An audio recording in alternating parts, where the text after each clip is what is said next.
मनुष्यता के इतिहास में आप एक बहुत महत्वपूर्ण अवसर से गुजर रहे हैं। हर 2500 साल में मनुष्यता के इतिहास में यह महत्वपूर्ण घड़ी आती है जब मनुष्य के भीतर परम आनंद के रूप में परमात्मा के अवतरण की संभावना अनंत गुना बढ़ जाती है। बार बार मेरे प्राणों में यह बात आंदोलित हो रही है कि वह महत्वपूर्ण घड़ी फिर आ चुकी है और एक बहुत बड़ा रूपांतरण, एक बहुत बड़ी जीवन क्रांति का अवसर आप सबको उपलब्ध होने वाला है।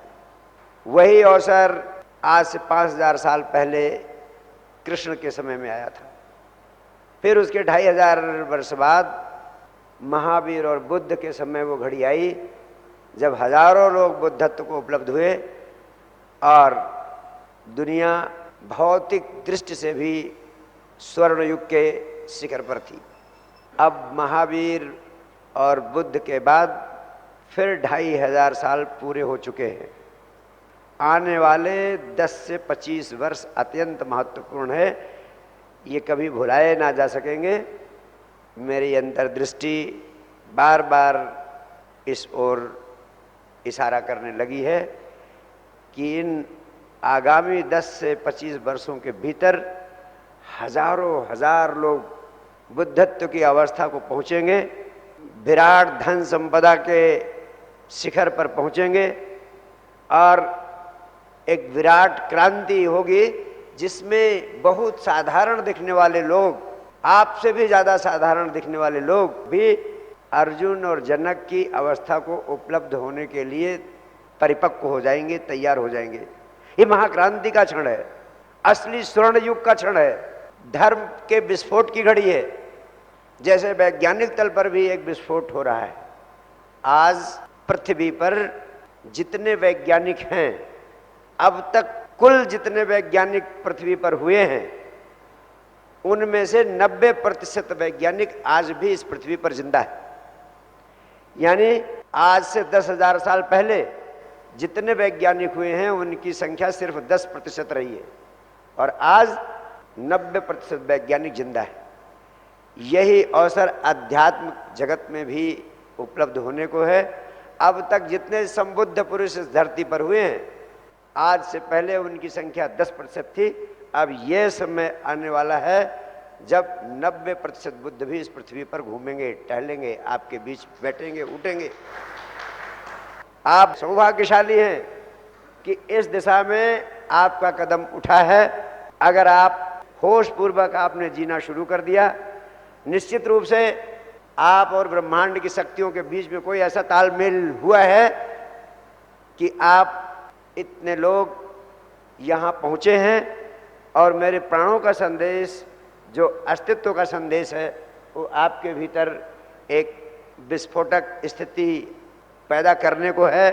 अगर तुम चूकते हो तो मैं कहूँगा सिर्फ अपने कारण चूकोगे। अगर आप सचेत हो गए तो चूक नहीं सकते। अगर आप चूक जाते हैं तो बहुत पछताएंगे आप। क्यों? क्योंकि फिर दोबारा ये घड़ी भी 2500 साल बाद आएगी और तब तक आप नाना प्रकार की योनियों में भटकते हुए नाना प्रकार के दुखों को भोग रहे होंगे। और अंतिम महत्वपूर्ण बात आपसे कहना चाहता हूँ, उस अवस्था को प्राप्त करने के लिए हर एक व्यक्ति की पात्रता है। कोई ऐसा व्यक्ति नहीं है जो यहाँ उपस्थित है जिसकी पात्रता नहीं है। उस अवस्था को उपलब्ध करने के लिए किसी असाधारण प्रतिभा, एक्स्ट्रा ऑर्डिनरी जीनियस की जरूरत नहीं होती, आवश्यकता नहीं होती है। हर व्यक्ति के भीतर इतनी प्रतिभा है कि वो परम आनंद को उपलब्ध हो सके।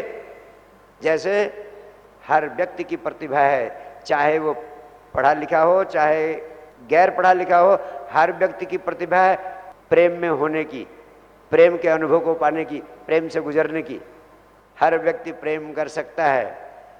जिस व्यक्ति के भीतर भी प्रेम करने की क्षमता है, वे सारे व्यक्ति परमात्मा को उपलब्ध करने की क्षमता रखते हैं। उसके लिए अलग से किसी क्षमता की जरूरत नहीं होती है। उसके लिए फिजिक्स, केमिस्ट्री, मैथ्स के नॉलेज की या दर्शन शास्त्र और तर्क शास्त्र के ज्ञान की आवश्यकता नहीं है, क्योंकि ज्ञानी लोग तो भटक जाते हैं। उनकी संभावना थोड़ा कम हो जाती है, क्योंकि उनके इर्द गिर्द एक ऐसा अहंकार पैदा हो जाता है असाधारण होने का कि उस असाधारणता की अहंकार में वे उलझ जाते हैं, और जो सीधा सरल मार्ग है परम आनंद को उपलब्ध होने का, उससे वे वंचित हो जाते हैं। और इसी से जुड़ी हुई अगली बात आपसे कहना चाहूँगा कि इस अवस्था को उपलब्ध होने के लिए, परम आनंद की, कभी भंग न होने वाला आनंद, शाश्वत आनंद, यही तो जीवन का लक्ष्य है, यही तो भगवत्ता की प्राप्ति है। और ये कब मिलती है?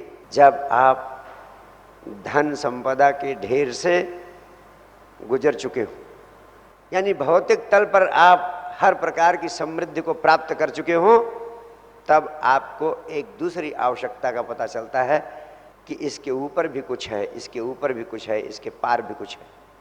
लेकिन अधिकांश लोग उलझे रह जाते हैं धन संपदा का अंबार लगाने में ही।